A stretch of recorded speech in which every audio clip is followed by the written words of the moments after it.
3 months had passed since my mother succumbed to pancreatic cancer, and the grief still clung to me like a shadow.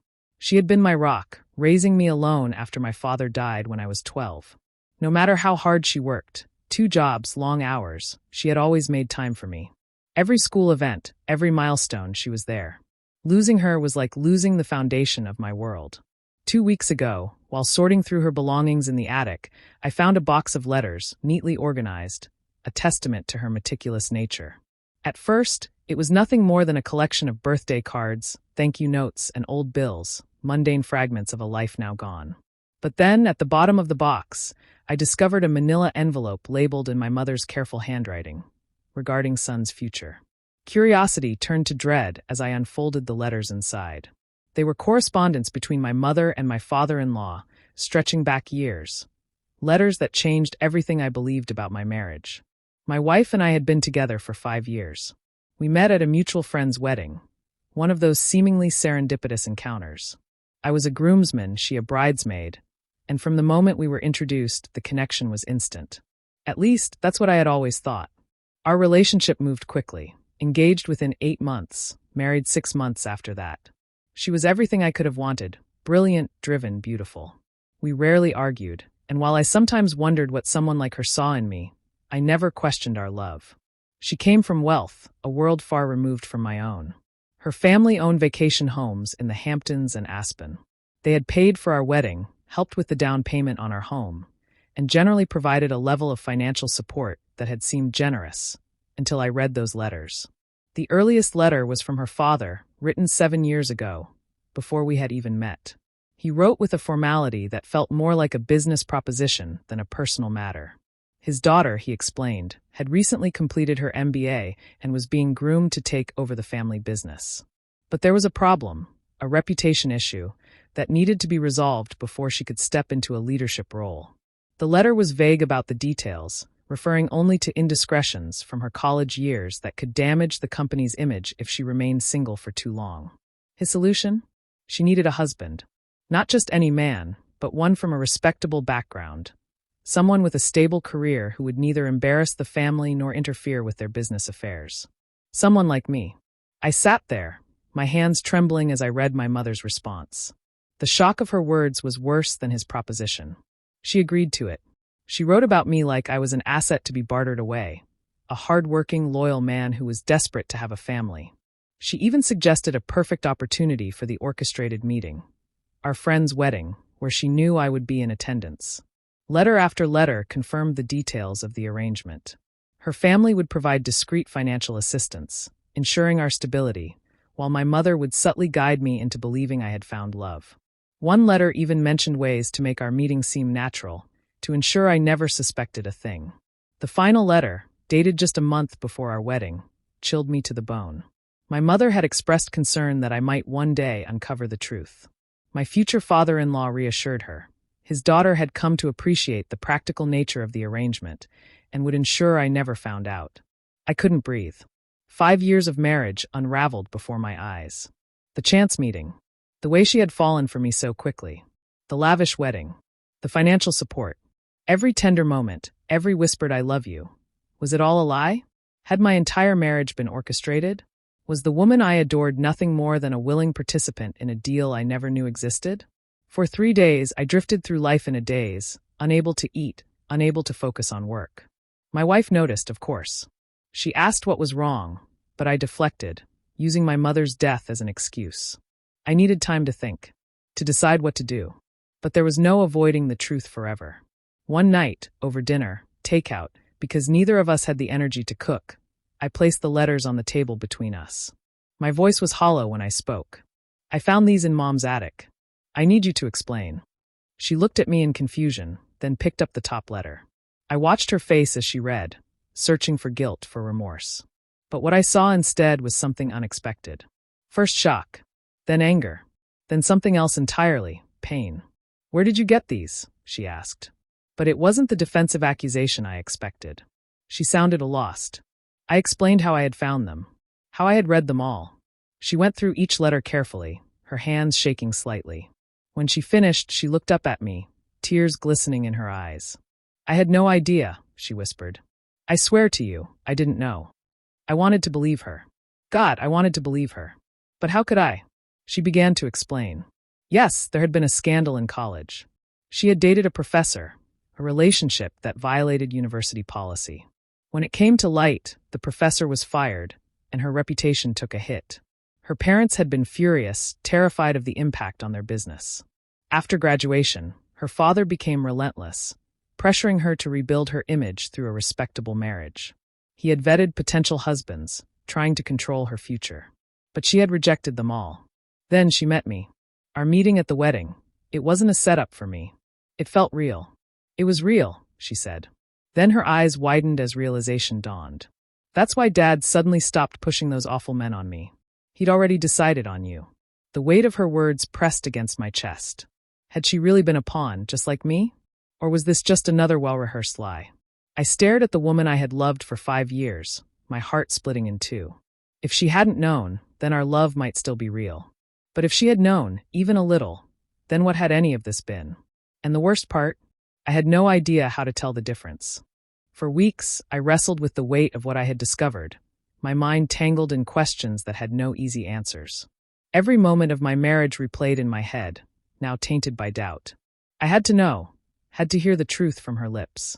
So I asked her, why did you fall for me so quickly? Why did you marry me when you could have had anyone?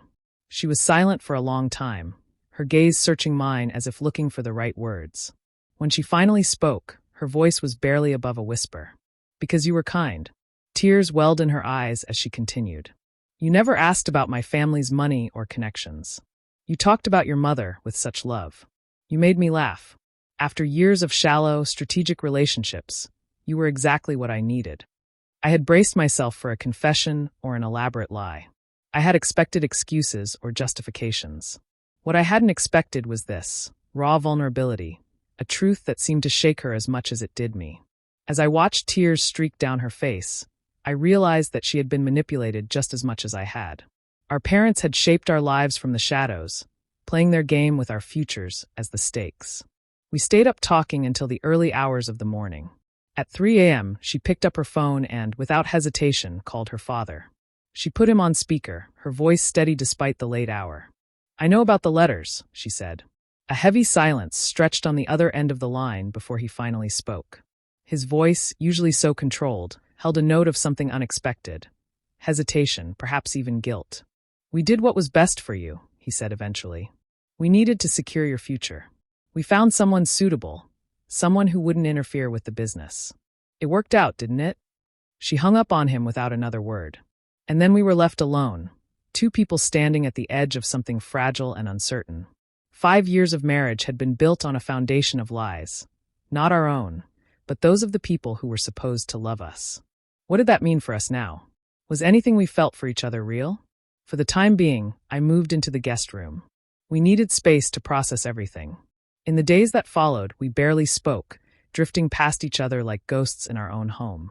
I spent sleepless nights replaying every moment of our marriage, dissecting each shared glance, each whispered word, searching for deception. Did she love me, or had she simply played her role too well? Was her affection real, or just another part of the arrangement? But while I withdrew, she reached out in quiet, unexpected ways. She left notes for me, small scraps of paper tucked into places I would find them. Memories of our early days together, little moments that had made her fall in love. Things she cherished about our life. Reminders of what we had built, no matter how it started. Then, one evening, I came home to find her at the kitchen table, a stack of documents spread before her. When I hesitated in the doorway, she met my eyes and said, I want you to see these. They were financial records, her personal accounts, separate from her family's wealth. For years, she had been quietly saving, building her own security, independent of them. It was more than enough to live comfortably on her own. I could have left any time, she said softly. I stayed because I wanted to. She also showed me years of emails with her father, messages that told a story I had never known. In them, he questioned her choices relentlessly. Why was she working instead of taking a ceremonial role in the family company? Why were we living in a modest house instead of something grander, bought with their money? Why wasn't she leveraging their connections? And in every response, she had defended our life. Our choices. Us. One email from 2 years ago stood out. I'm happier with him than I've ever been. If you can't respect that, then maybe we should reconsider our relationship. It wasn't proof that she had been unaware of the arrangement, but it was undeniable evidence of something else. That at some point, regardless of how it started, she had chosen our life together for herself. That night we talked. Really talked. About our fears. Our disappointments. The weight of expectations that had followed us both for so long. She admitted that she had always felt trapped under the burden of her family's influence, pressured into being someone she never wanted to be. I confessed my own insecurities, the nagging fear that I had never truly deserved her. Then, I asked her the one question that had haunted me the most. If you had known about the arrangement from the beginning, would you still have married me? She was quiet for a long moment. Then, with heartbreaking honesty, she said, I don't know. But after another pause, she added, but I would choose to marry you now. Knowing everything. Knowing you. The next day, she severed financial ties with her family. She returned the most recent gift they had sent us, refusing to take another dollar. When her father called in fury, she didn't waver. My marriage isn't a business transaction, she told him. I'm choosing my husband. That night, for the first time in weeks, I moved back into our bedroom. We weren't magically healed. Trust had been fractured, not just in each other, but in ourselves. How much of our love had been shaped by manipulation? How much of our choices had been truly our own? But something had shifted. For the first time, we were standing on solid, honest ground. Weeks passed. Then, one day, I received a letter from my mother's attorney. She had left instructions for it to be delivered if I ever discovered the letters. She had known this day would come. In her letter, she admitted everything. After my father died, she had become obsessed with securing my future. When the opportunity arose to connect me with a wealthy, established family, she convinced herself it was what my father would have wanted. She wrote that she had known it was wrong, but she had never regretted it. I saw how happy you were, she wrote. Sometimes the wrong choices lead to the right outcomes. I hope you can forgive me for overstepping, but I will never apologize for fighting to give you every advantage in life. Reading her words brought a strange, painful closure. My mother had been flawed, desperate, afraid, but ultimately human. She had loved me fiercely, even when her love had led her to make choices that weren't hers to make. As for my wife and me, we chose to move forward. We started marriage counseling. Our therapist told us that it wasn't unheard of for couples to discover their relationship had started under false pretenses. What mattered was what we chose to do next. We established boundaries with her family. We saw them occasionally, but their influence over our lives was gone. My wife earned a promotion at work, a position she had fought for on her own merits, not through family connections. Last weekend, we returned to the small oceanside town where we had our first real date. We walked along the same beach, ate at the same restaurant. But this time, there were no illusions, no hidden forces shaping our path. I don't know if I'll ever fully process everything. Sometimes I still wake up wondering if any relationship can ever be truly pure.